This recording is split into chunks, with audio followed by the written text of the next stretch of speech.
Magandang gabi sa inyo lahat. Nandito ko tayo sa LPSBL. Kakausapin lang natin si Mr. Longbam. Narito kasali sa LPSBL. Matutuloy ba ang one-on-one ninyo ni Commissioner Jerry? Parang father ko na rin yan si Jerry kasi older talaga siya sa akin.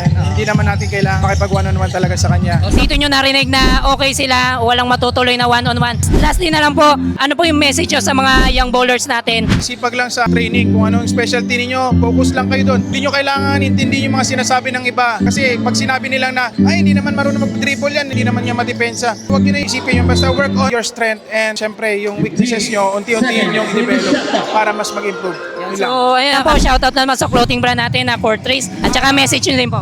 Okay. Shoutout sa Fortress. At the same time, syempre, clothing line yan, napakaganda, napakahusay ng tela. So, punta lang kayo sa Facebook page nila. So, follow nyo rin si Mr. Longbam, air bowler, para sa Moneyball Challenge. Maraming salamat po. We are Fortress.